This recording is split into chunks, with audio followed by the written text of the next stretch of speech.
Muy buenos días, bienvenidos a Agenda Constitucional. Hoy tenemos un programazo, le advierto, hoy bien intenso probablemente porque han pasado muchísimas cosas. Este lunes se vencía el plazo medianoche para entregar las enmiendas que ya habíamos anticipado que probablemente iban a ser hartas, iban a ser no de la misma forma que en la primera etapa, en forma unánime, sino más bien que acá íbamos a tener ya un reflejo mayor de las discrepancias, lo que era totalmente esperable. 900 enmiendas tenemos. Vamos a conversar. ¿Qué implica esto? ¿Cuáles son los temas más relevantes? ¿Dónde están los desacuerdos? Pero sobre todo, ¿cómo está el ambiente dentro de la comisión de expertos? Nos acompaña, como todos los viernes, Soledad Bertelsen, académica de la Universidad de los Andes e investigadora Polis; Patricio Zapata, académico de la Universidad Católica, director del Centro Democracia y Comunidad; y Francisco Zúñiga, profesor de la Universidad de Chile, presidente también de la Asociación Chilena de Derecho Constitucional. ¿Cómo están todos? Bienvenidos. Buenos días a todos. Buenos días a todos. Bueno, hemos tenido una semana entera, casi una semana desde que se presentaron las enmiendas, pero son 900. Primero que todo, para poner la pelota al piso y quizá no asustar a quienes nos están viendo. No es que se trate de 900 temas ni 900 disputas o de cosas que estén en juego, para poner ya primero la dimensión, Soledad. Efectivamente, el número aparece en la página web oficial del proceso constituyente, no es que yo me haya dedicado a contar, digamos, cuántas son. Y efectivamente muchas son temas de nomenclatura que había que también unificar a través del texto de los 14 capítulos, y que ahora ya se pusieron de acuerdo, por ejemplo, en cómo se van a llamar las leyes, que van a llamar institucionales en vez de orgánicas. Entonces, claro, cada vez que lo modifico en un artículo, eso cuenta como una enmienda separada, por eso el número es abultado. Entonces, dentro de estas 900 enmiendas, hay enmiendas que son de consenso, ¿ya? O sea, que distintos comisionados de distintas posiciones políticas están de acuerdo, ¿ya? Pero igual hay muchas enmiendas que sí son de contenido, y que entonces respecto de un mismo artículo tenemos dos o más enmiendas sobre el mismo artículo. Y por eso explica la cantidad, y como decías tú, no es que hayan 900 temas, sino que, por ejemplo, si respecto a el sistema electoral todavía no se le había dado cierto contenido a ese artículo, bueno, había que, los comisionados de derecha propusieron una cosa, comisionados de izquierda propusieron otra, pero también a veces desde el mismo grupo de comisionados presentaron más de una. Entonces eso explica que sean tantas. Pero efectivamente hay muy pocos artículos de los presentados originalmente sobre los cuales no se presentó ninguna, ¿ya? O sea, eso sí me llamó la atención, considerando que se supone que había bastante consenso, ya o sea, habían sido aprobados por unanimidad. Entonces yo pensé que iba a haber más consenso del que podemos ver ahora con las enmiendas. ¿Qué significa o qué implica esto, Francisco? Porque aquí vamos a empezar a entrar en un terreno peliagudo. Porque, tal como dice Soledad, lo que esperábamos, o que al menos esperaba yo, era que en estas enmiendas íbamos a tener las bajadas más bien. Entonces, una vez que algo ya estaba establecido como un acuerdo previo, bueno, la forma en cómo se concretaba, la forma de la redacción, quizá en esas cosas uno podía ver enmiendas, pero no en un cambio de sentido de cosas que ya se habían aprobado antes, como acusan desde algunos sectores que se ha ocurrido en muchos artículos. Claro, yo creo que aquí hay como dos cuestiones que abordar distintas. Primero, eh, hubo un acuerdo en la mesa en orden a que las cuatro subcomisiones emitieran informes sobre los capítulos respectivos que reflejasen un amplio acuerdo. Y así ocurrió. Y la discusión en general de ese texto, eh, entregado el 30 de marzo, de algún modo lo que refleja es un acuerdo inicial y, por tanto, estamos en una etapa distinta, etapa de enmiendas y de discusión y votación en particular posterior a las enmiendas, cuando se recojan los informes de cada una de sus comisiones. ¿Cuál es el problema? El problema es que el acuerdo inicial de la mesa y la suscripción por parte de los miembros de las subcomisiones de estos acuerdos, algunos entienden que estos acuerdos son definitivos y otros entienden que no son definitivos. Entonces, cuando sobreviene la etapa de enmiendas, entramos en una suerte de juego, un póker, en que tú das dos y yo dos y más, ¿ah? Y en ese juego peligroso, ¿ah? Porque es un juego que escala, y que extrema las posiciones, es complejo si no impera una suerte de racionalidad, buena fe, confianza en las conversaciones que se lleven adelante en la comisión experta. Ese es un riesgo real, en primer aspecto. Hay un segundo aspecto, ya más procedimental, de cómo sigue esto adelante, que tiene que ver con el número de enmiendas. Claro, uno dice 900 enmiendas, y bien lo decía Soledad, las enmiendas tienen una importancia y densidad diferenciada. Muchas de ellas son cuestiones accesorias que no son difíciles de procesar, pero claro, hay otras cuestiones importantes. Y bueno, en esas cuestiones importantes que abordaremos más adelante, yo creo que está el desafío de la comisión experta, que es llegar a acuerdos. En el primer ámbito, me imagino que muchos de quienes nos están viendo quizá pensarán lo mismo. Entonces, si es que se podía cambiar todo, ¿cuál era el objetivo de llegar a acuerdos? Porque lo que habíamos entendido era que eso eran los mínimos comunes, esas eran las cosas en las que llegaron a acuerdos, negociaron cosas, se convencieron, bajaron una, subieron otra, se dieron de un sector, se dieron del otro, porque eso era ya un esqueleto de lo que viene. Entonces, si ahora todo eso se puede poner en duda, ¿cuál era el sentido entonces de presentarlo como acuerdo y de firmarlo unánimemente? Patricio. Gracias, yo soy un alumno que espero que me apunten con el dedo para tomar la palabra. Perdón por el retraso, yo lo había dado por hecho, pero vamos.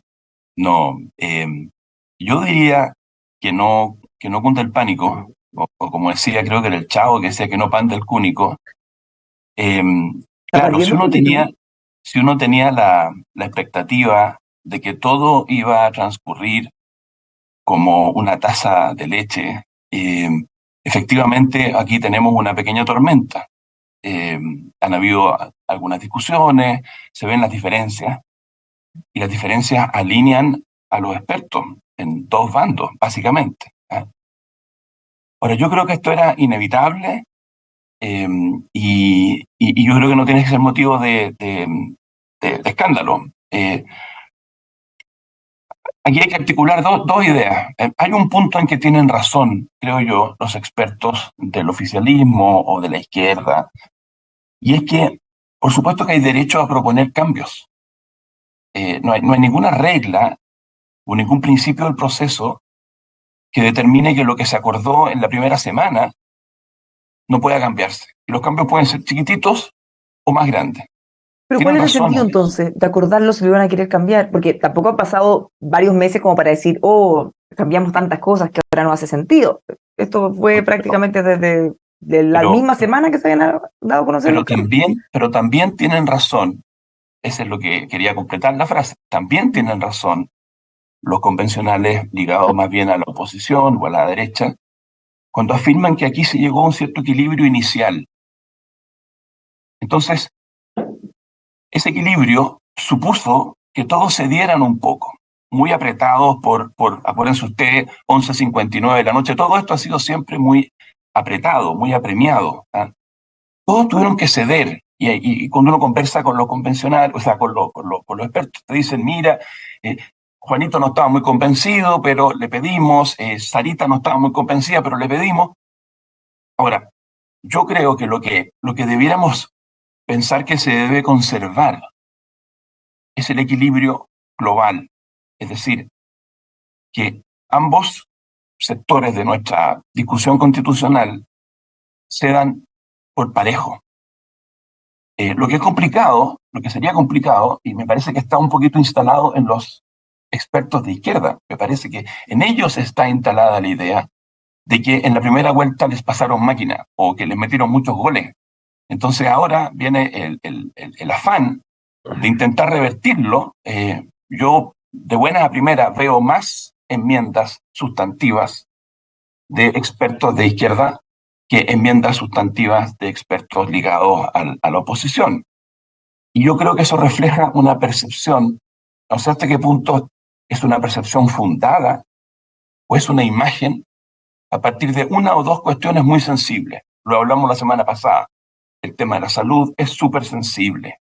¿Hasta qué punto dos o tres cuestiones puntuales generaron la sensación de que, pucha, cedimos demasiado, así que ahora tenemos que volver con nuestras posturas, nuestras banderas, nuestros colores, a una batalla para ver si nos va mejor. Yo creo que, repito, el derecho a presentar estos cambios existe y da lugar a una nueva discusión con más tiempo ahora, con menos premura. Y lo que debemos, yo creo que insistir es que se pueden cambiar algunas cosas, pero que el acuerdo inicial reflejaba un equilibrio en términos de lo que unos y otros se dieron. Y aquí termino, quizá alguien que nos está escuchando se pregunta, ¿pero qué es esto de ceder si son expertos? ¿Ah? Un experto te dice que 8 más 8 es 16, ¿ah? Y que este insecto se llama tal o cual, ¿ah? Y no puede ceder. No, en realidad no lo vamos a llamar coleóptero no sé cuánto y lo vamos a llamar de otra forma. O esta estrella está a tal distancia del... ¿Cómo que expertos que ceden cosas? Bueno, yo creo que estamos dándonos cuenta que parte de ser experto constitucional, una parte importante, es entender que hacer una constitución no es un acto de trigonometría, ni tampoco es un momento en que uno hace exactamente todo lo que uno cree y quiere. Un experto constitucional entiende que una constitución tiene cosas que le gustan mucho y cosas que no le gustan mucho. Y ese es el momento de la verdad. Y claro, van a aparecer ahora personas diciendo, oye, están actuando como puros políticos, están actuando como si fueran senadores y diputados. No, yo creo que están actuando como expertos en derecho constitucional que están tratando de hacer un ajuste entre lo que prefieren cada uno de ellos. Carlos Fontaura, Domingo Loera, obviamente prefieren cosas distintas. Y tienen que encontrarse y van a tener que ceder. Y no va a ser sencillo. Esto es tan así que si fuera trigonometría, como dice, existiría un modelo de constitución y todos los países desarrollados o los buenos tendrían lo mismo, y eso sabemos que no ocurre así. Así que no hay una verdad objetiva revelada de qué es lo perfecto y depende también de cada país, de su cultura, de su tradición. O sea, es una tarea muy compleja. Pero sin irnos del tema, Soledad, ¿qué tan complejo es esto que mencionaban, bueno, Francisco y Patricio, en cuanto a que cada cosa que se acordó inicialmente, claro, se cedió en otra, entonces, tal como dice, probablemente ya, ok, esto no me gusta tanto, pero como tú vas a probar esto otro que a mí me gusta más que a ti, bueno, entonces el riesgo de hacer un cambio que ya no es un cambio aislado, porque probablemente se puede generar el problema de decir, bueno, entonces si tú quieres retroceder en esto, retrocedamos también en lo otro que yo probé, y así podemos tener una escalada en que todos empiezan a bajar todas las cosas que habían aprobado y terminamos sin acuerdo. O sea, yo creo que hay un riesgo, ¿ya? Y creo que también el riesgo existe porque ahora van a ir votando artículo por artículo. Entonces, claro, si esto es una hipótesis, no digo que vaya a ocurrir, ¿ya? Pero podría ser que un sector vea que no se consiguen los votos para algo del acuerdo, y entonces en un artículo que viene mucho después no sabemos qué va a pasar, ¿ya? O sea, porque cuando se aprueba en general, más o menos como que se había llegado a un acuerdo completo, me da susto que ahora se empiezan a romper como por partes, digamos, el acuerdo. No hay ese un efecto dominó que entonces no respetaste el acuerdo en uno, entonces yo en el siguiente artículo no te lo doy y así empezamos como una seguidilla. Es una hipótesis, creo que es la peor, digamos, y ojalá que no sea la que ocurra, ¿ya? Yo creo que también hay que distinguir algo que hemos dicho en otros programas, en que hay temas que si no se alcanzan los 14 votos de comisionado, van a tener que desconstitucionalizarse. O sea, que el legislador sea el encargado de regularlo y no queden en la Constitución con un fondo con este carácter fondo sobre la ley, ¿no? Eso es posible y creo que incluso podría ser una salida, ¿ya? Para algunos temas sensibles que no hay acuerdo, no es el momento entonces adecuado para lograr el detalle. Pero claro, hay otros temas que necesariamente tienen que llegar a acuerdo, ¿ya? Porque son temas que son netamente constitucionales, ¿ya? Entonces, ahí sí creo que es un poco más dramático que no llegamos a acuerdo, ¿ya? Si no tendríamos una especie de constitución, digo, como un queso gruyère, ¿no? Con hoyos, ¿ya? O sea, hay cosas que tienen que estar, ¿ya? Entonces, claro, si hay materias que son límites, por ejemplo, al legislador, no tiene sentido que yo se las ponga, que sea el legislador el que las decida, ¿ya? O sea, hay temas que, por ejemplo, hay una enmienda que modifica el quórum para modificar la Constitución, ¿ya? Que se supone que se había acordado, ¿ya? Bueno, eso tiene que estar en la Constitución. No nos podemos quedar sin sin un mecanismo de reforma constitucional en la Constitución, ¿ya? Eso es un ejemplo como fácil de entender para quienes nos oyen, ¿ya? Hay otras materias que me parece que eventualmente podrían estar en la ley, pero claro, es mucho mejor que estén en la Constitución. Por ejemplo, toda la pelea que ha habido, o discusión, ¿no? Pelea, sobre el sistema político, ¿cierto? Y en el fondo esto de darle quizás más poder a partidos políticos, disminuir la cantidad de partidos políticos para asegurar gobernabilidad. O sea, hoy en día, mucho de eso no está en la Constitución, sino que está en las leyes. Ya no está en la Constitución actual. ¿Ya? Pero claro, dado el momento que estamos viviendo, a mí me parecería difícil que después el legislador quiera disminuir la cantidad de partidos políticos, porque es algo que les afecta personalmente.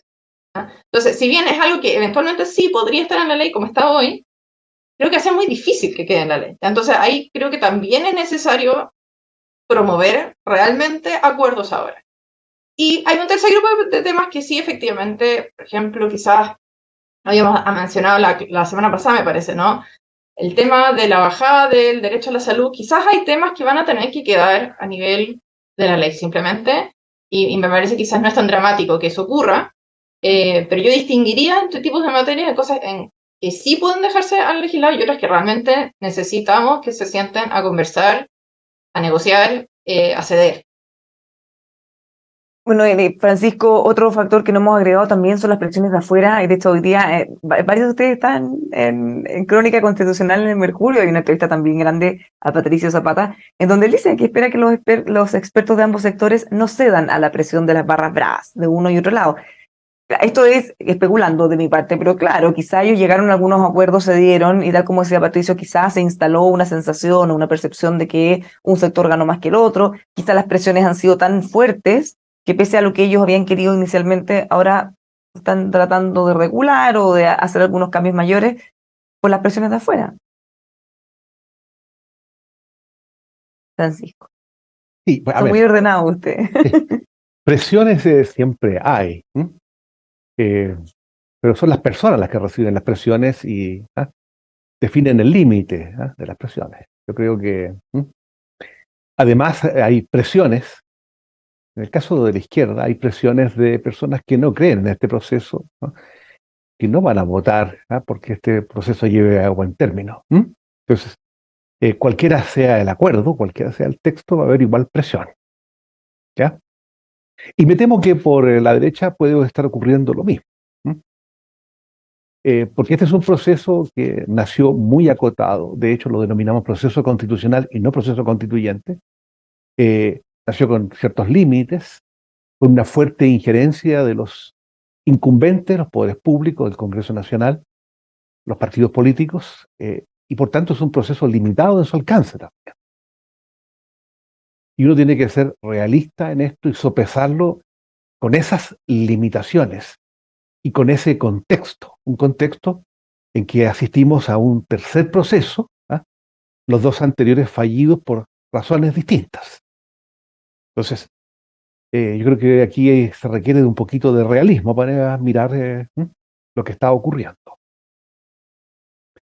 Creo que es necesario ser realista. Ahora, en materia de incumbentes, hay temas que a mí me preocupan. Por ejemplo, en el sistema político. En el sistema político lo que uno observa es que, bueno, la subcomisión legítimamente ha optado por el presidencialismo, pero la duda está entre presidencialismo o más presidencialismo. Y al mismo tiempo, algunos creen que la cuestión electoral, es decir, una cláusula antitransfugismo, un umbral mínimo de representación, es algo así como la bala de plata, que es capaz de eliminar los problemas, las miserias del presidencialismo minoritario. Yo creo que no es así. Es una parte importante del problema, pero no es la bala de plata ni nada que se asemeje. Entonces, yo creo que aquí hay que enfocar bien las cuestiones, entendiendo que esto no es una discusión académica y bueno, aquí puede ser muy frustrante para aquellos muchos académicos y expertos que abogan por el parlamentarismo, pero la verdad es que estamos enfrentados a una realidad en que la opción es presidencialismo y más presidencialismo. Y ahí yo creo que hay que enfocar más bien la mirada en las cuestiones relativas a gobernabilidad, cómo mejoramos la gobernabilidad y la eficiencia de las administraciones públicas. Es un tema que yo no me he cansado de bregar por esta cuestión. Eso en cuanto a contenido. Y ahí, claro, lo que decía Soledad, mucha razón. ¿Ya? Los partidos políticos no están muy conformes con el 5%, es una barrera muy exigente, ¿no? Y son los incumbentes. Pero esto hay que tomárselo en serio, digamos. ¿Ya? Si vamos a abogar por una eficiente cláusula antitransfugismo y un eficiente umbral de representación, ¿ah? O vamos a tomar la propuesta de Patricio Zapata en orden a los pactos, ¿ah? Bueno, calibremos las consecuencias de eso y miremos el conjunto de problemas. Y ese es un desafío a la hora de procesar en la discusión en particular las enmiendas. Vámonos al contenido. Ya hemos hablado de un tema de forma que le hemos dedicado varios minutos porque no es menor. Si es que se está empezando a complicar el ambiente o no dentro de esta comisión. Bettina Horst, por ejemplo, decía, bueno, se puede, si es que quieren empezar a desconocer acuerdos, podemos terminar con un texto en blanco, una hoja en blanco o con ningún acuerdo. Entonces, esto está sobre la mesa. Pero de las 900 enmiendas, obviamente no vamos a poder hacer un análisis de todas ellas, pero de las cosas que hasta ahora han trascendido, de las que ustedes han podido ver, ¿cuáles son las que más les llaman la atención o en las que tienen los cambios más profundos, más radicales respecto a lo que habían acordado antes? Y esta pregunta se lo hago a los tres, Patricio. Mira, puede que sea muy formal o de estilo. A mí esta discusión que se ha suscitado sobre cómo parte la Constitución, ¿eh? Si hablando de las personas y sus derechos o hablando del Estado. ¿Eh? A mí me parece una discusión importante. Yo tengo una preferencia marcada. A mí me parece siempre preferible que una Constitución comience hablando de las personas, de las comunidades, y luego presente al Estado. ¿Eh? Y además me gusta mucho como parte del borrador que conocemos, que habla de la dignidad. La dignidad. Me parece que esa discusión es importante. Yo creo que vamos a encontrar una fórmula, pero ahí se puede estar manifestando una diferencia. Una cosa es Estado social de derecho, Estado que fomenta, Estado que interviene, Estado que fiscaliza. Y otra cosa es un Estado que está parado frente a los individuos sin que entre medio existan asociaciones, grupos. Yo espero que nadie crea que porque esto que yo estoy explicando está en el anteproyecto, resulta, comillas, que ganó la subsidiariedad de la Constitución del 80, no pasaron un gol, ¿cómo es posible? No, esta discusión la hemos tenido antes. Hay una manera de articular un Estado social verdadero, con responsabilidades, con derechos universales, con solidaridad, y una sociedad civil con autonomía, con libertad, donde se producen decisiones que el Estado respeta dentro de ciertas esferas. Eso no es imposible, no tenemos que elegir, no estamos condenados a elegir, porque si se instala esa idea, no va a haber acuerdo. No va a haber acuerdo. Si se instala la idea de que si yo soy una persona de centro izquierda o izquierda, yo no puedo aceptar que se reconozca esta autonomía de las asociaciones, de los cuerpos intermedios. Y al revés, que si yo soy de centro derecha, conservadora, liberal, yo no puedo aceptar que el Estado fomente, remueva obstáculos, fiscalice, controle y impulse. Bueno, ahí vamos a estar. Ahí realmente, entonces, hay que tender el puente y mostrar que países como la República Federal Alemana, como Italia, como España, cada una con su propio modo, con su propio lenguaje, han encontrado la articulación. Es posible. No podemos fracasar en eso. Y es además lo que probablemente está más a la altura de las expectativas de todos. Nadie quiere un cambio ahí tan radical o que uno de los dos sectores se imponga por sobre el otro en plenitud. Soledad, de las cosas que he visto hasta ahora, ¿cuáles han sido las que más llaman la atención o los cambios más relevantes que se pretenden poner sobre la mesa? Efectivamente, volviendo al tema del sistema político, si bien no es una bala de plata, y concuerdo con Francisco en eso, que la disminución de los partidos, el umbral del 5%, no va a solucionar los problemas, porque tú puedes tener dos partidos políticos y tener la polarización que está en Estados Unidos, por ejemplo. Pero sí me llamó la atención que por los dos lados se notó que como que se habían asustado del límite del 5%, ¿no? Entonces, ahí yo veo posiciones bien distintas, ¿ya? O sea, la idea, por un lado, de quienes proponen que tienen que haber listas cerradas por partidos políticos y que yo entonces voy a votar por tal partido y no por un nombre dentro de ese partido, algo que me parece bastante como lejano a la tradición chilena y más que a lo que está acostumbrado el chileno, el votante, no, creo que le va a costar esto, ¿no? Mientras que otros dicen no, pero también dicen, bueno, si no cumplimos con el 5%, igual si logras elegir a 8, igual que pase nomás, y otros dicen, bueno, también se disuelve como partido político, pero pueden formar federaciones. O sea, ahí veo harto cambio respecto a lo original, ¿ya? Y claro, y si no se ponen de acuerdo, no va a quedar nada, digamos, ¿ya? Otros cambios que veo son de temas que en realidad no estaban, ¿ya? Pero que uno había entendido que no estaban porque se había negociado que no estuvieran, ¿ya? Entonces, por ejemplo, la reaparición de derechos sexuales y reproductivos, ¿ya? O sea, que es como reminiscencia del proceso anterior. Claro, uno entendía y se daba cuenta que no había quedado por una negociación, ¿ya? Pero bueno, ahora como que se vuelve a reinstalar, ¿ya? Y hay otros temas que, claro, uno esperaba que se complementaran ahora, que no estaban, pero que se complementaran, pero claro, quedaron complementaciones muy diferentes. Entonces, por ejemplo, el derecho a reunión, una parte propone que sea derecho a reunión pacífica y sin armas, y la otra parte parece ser que no está de acuerdo que sea pacífica y sin armas y no quiere dejarlo así, cerrado, ¿ya? Bueno, nos tenemos que poner de acuerdo, digamos, ¿ya?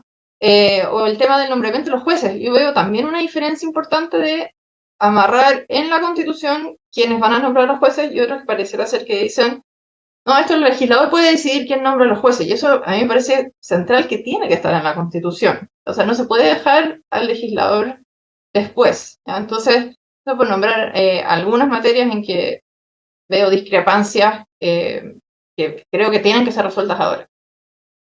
Ahora, de esas cosas, bueno, me haría llamar la atención, pero los derechos sexuales y reproductivos, me imagino que se refiere a algo así como un derecho al aborto. O sea, no lo Eso dice fue aprobado. expresamente, pero internacionalmente se ha entendido así, así que no sé, a nadie, no es una sorpresa, digamos, entenderlo de esa manera. Porque esa es una de las cosas que se aprobaron en el proyecto anterior y que generó muchísimo ruido, lo conversamos muchas veces, porque tradicionalmente no está en las constituciones tampoco. O sea, era una innovación que además, bueno, constituyó una línea roja para mucha gente que eso definitivamente lo superaba y lo hacía votar rechazo, entre otras razones también, Francisco. Es raro que se quiera insistir en algo como eso, ¿o no? O volvemos a las presiones, quizá. O sea, en las presiones hay una agenda identitaria, potente, ¿no? Que demanda cuestiones relevantes como derechos reproductivos y democracia paritaria, ¿ya? Que no está, ¿no? En el texto. Que son cuestiones que van a ser, seguro, arduamente discutidas en esta fase, ¿ah?, de discusión y votación en particular de las enmiendas.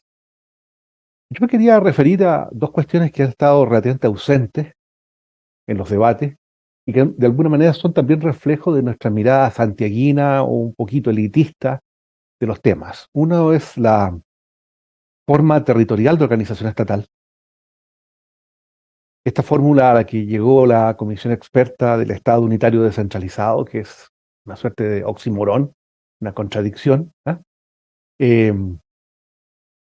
Uno observa en el texto algún grado de contradicción permanente dentro de la autonomía política de los municipios. Veo un tratamiento poco empático con las regiones. Yo creo que eso puede ser, dudo que sea corregido en esta etapa.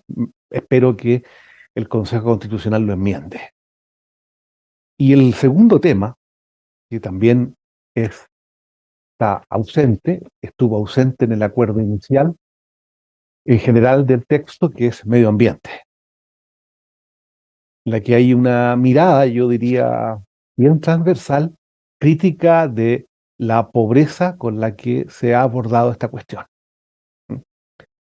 Y revisando las enmiendas, creo que no corrigen sustantivamente este problema. Se suponía que le iban a poner más carne a estos artículos de principio que estaban en el acuerdo.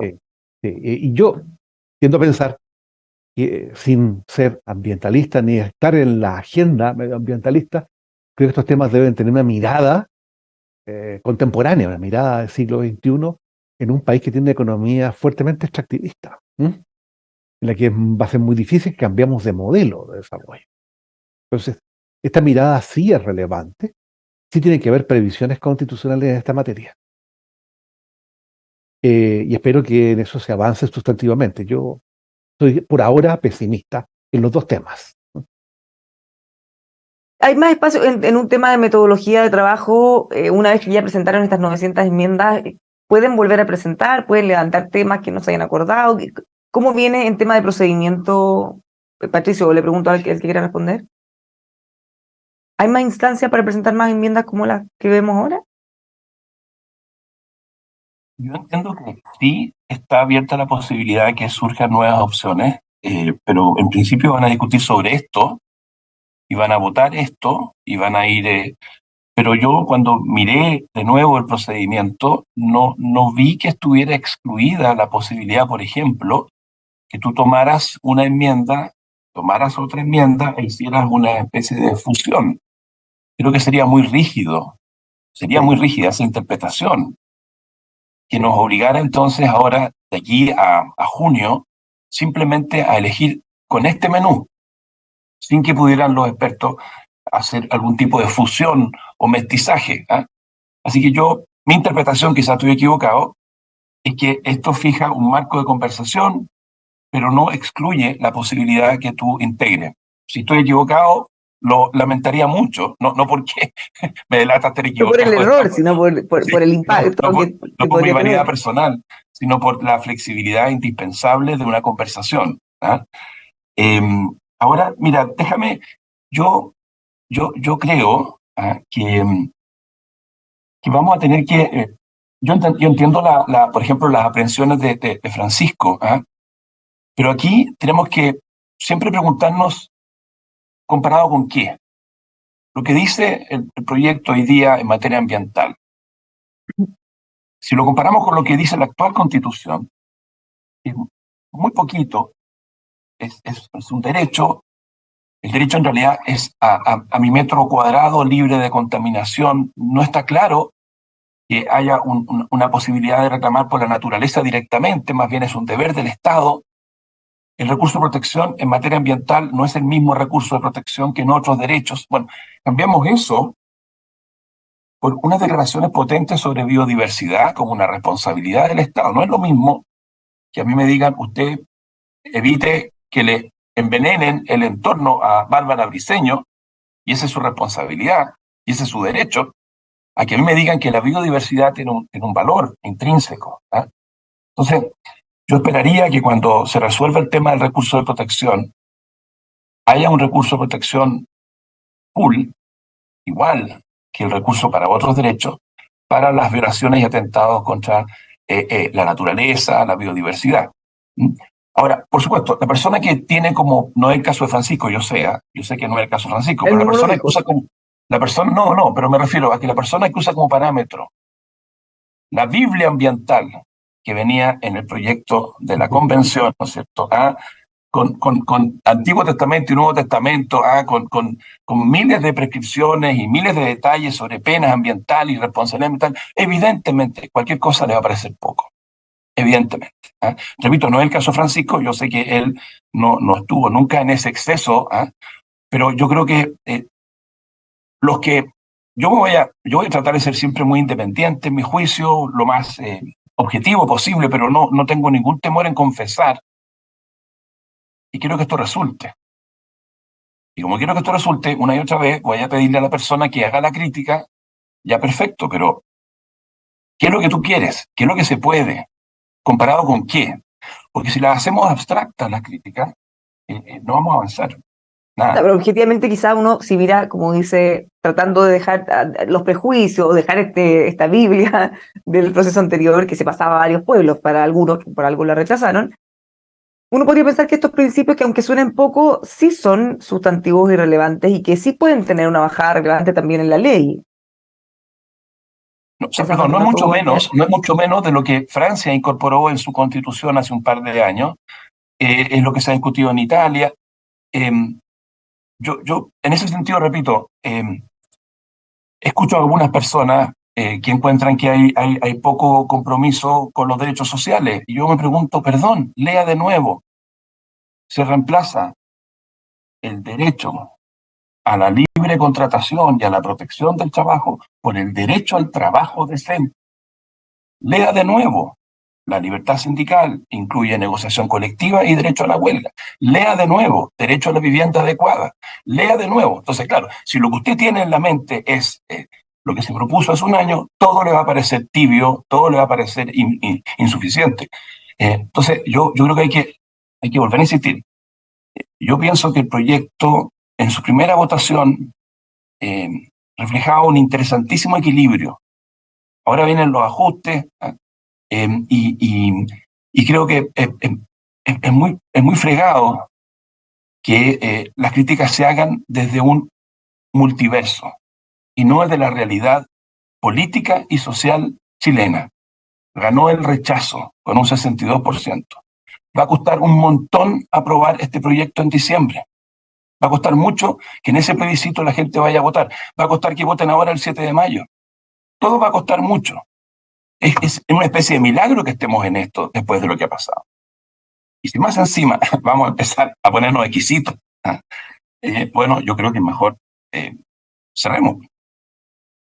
Ahora, entre los excesos, claro, quizás de pecar de mucho, pecar de un poco, quizás dada la experiencia anterior, uno esperaría que haciendo lo mismo no puede tener un resultado distinto. Entonces pretender que se replique algo similar a lo que ya se rechazó, y no por poquito, porque un 62% es mucho, no, es destino al fracaso, ¿no, Soledad? Sí, yo creo que tener cuidado porque efectivamente la gente no está siguiendo el proceso como seguía el anterior. O sea, incluso algunos alumnos, que son alumnos de Derecho Constitucional, te dicen que cómo nos enteramos de más, pero como que nadie sabe nada. Gente muy cercana me dice, ¿quiénes son los candidatos? O sea, como que hay mucho desconocimiento y también una sensación de cansancio. Entonces, si empiezan a pensar que esto es igual que el anterior, es muy negativo para el proceso como un todo. ¿Ya? O sea, efectivamente, porque hay una desconexión de la ciudadanía en este momento con el proceso. Incluso yo creo que hay cierta desconfianza. ¿Ya? Como decía Francisco, yo creo que concuerdo. Hay extremos tanto en la derecha como en la izquierda de gente que no quiere que esto resulte. Entonces, creo que tiene que ser la comisión de expertos muy cuidadosa y tener en cuenta esto, no trabajar en el vacío. ¿Ya?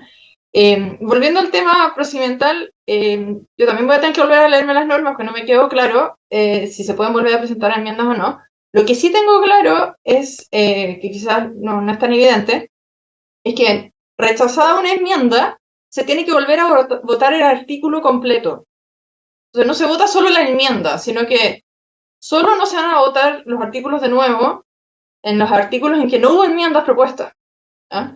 Pero en todo artículo que haya habido una enmienda, yo después de votar la enmienda, además tengo que volver a votar el artículo en particular.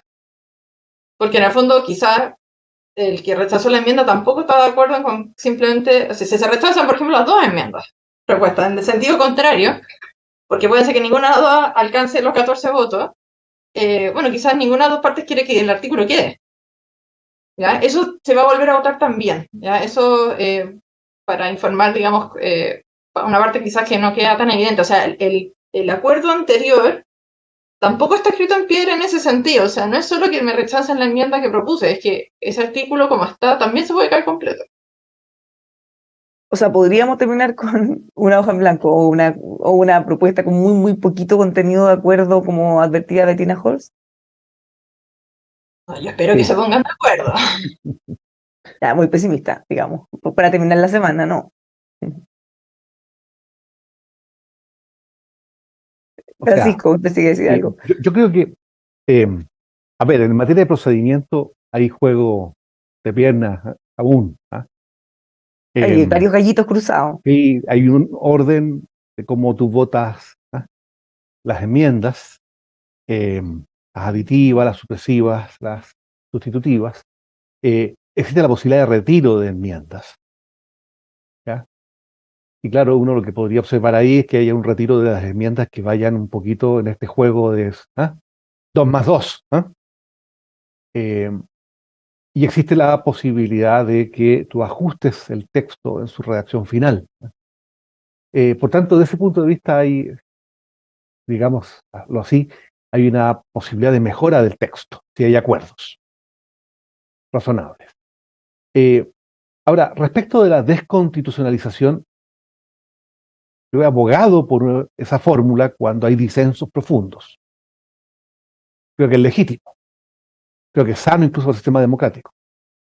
Pero hay un riesgo también en la desconstitucionalización, y es que si tú generas un disenso y dices, bueno, vamos a la desconstitucionalización de este tema que genera un fuerte disenso, los demás te van a decir, bueno, este otro tema también genera disenso, vamos a su desconstitucionalización.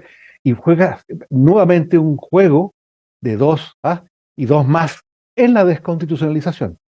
Y eso puede ser un camino a vaciar normativamente el texto también. Entonces, uno tiene que entender que esto de desconstitucionalizar es una opción legítima, pero es una opción reservada a aquellas cuestiones que realmente son objeto de disenso profundo, y no una herramienta para forzar acuerdos. Vuelvo a contenidos, perdón, esta conversación un poco miscelánea, pero en materia de derechos sociales yo observo avance y coincido con Patricio que hay avance. Lo que ocurre es que hay una discusión en salud previsional y en previsión social respecto de sistemas, solidaridad y cotizaciones. Creo que no es bueno sacarle el cuerpo a esa discusión. Es, por lo demás, la discusión que se instala con la reforma del actual gobierno al sistema de pensiones. Creo que sería interesante llegar a un acuerdo. Creo que existe un espacio para un acuerdo.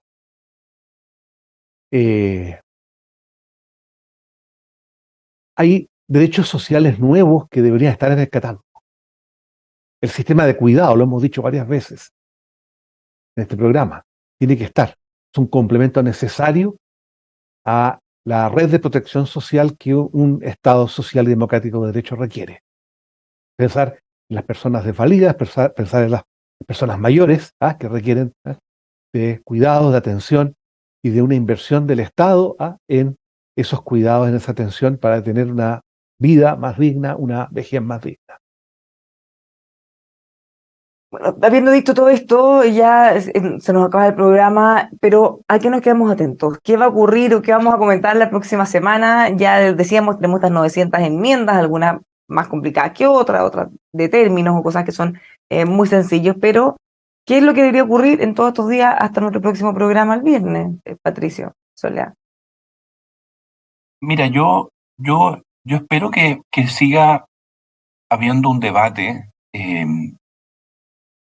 Seminarios se están multiplicando. Es cierto que no hay el mismo interés que hace un año, pero que sigan habiendo intercambios, que sigan hablando los expertos para que vayamos depurando el diagnóstico. Todo hubo que hacerlo muy rápido. Y en el caso del régimen político, por ejemplo, yo espero que sigamos conversando, porque, por ejemplo, yo creo que hay que encontrar un equilibrio.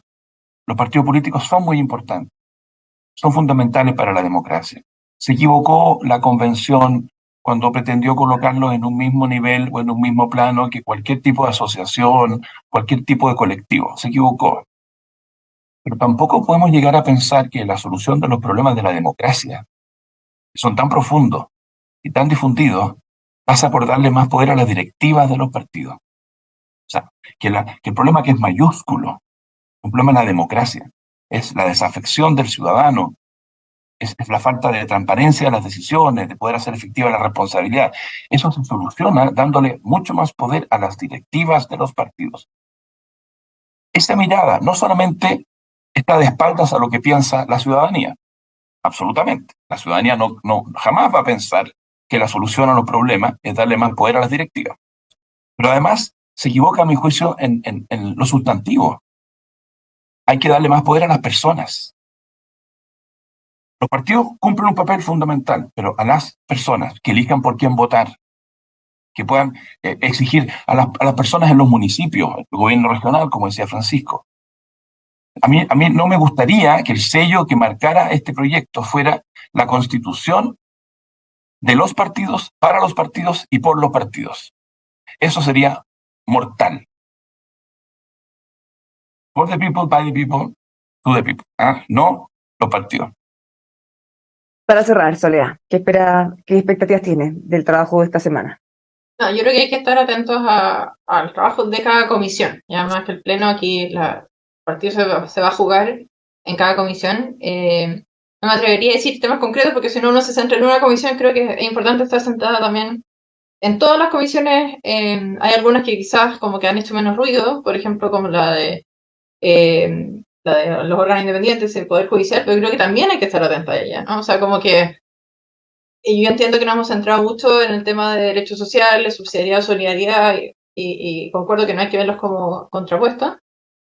O sea, como de que uno pierde, el otro gana, como decía Patricia.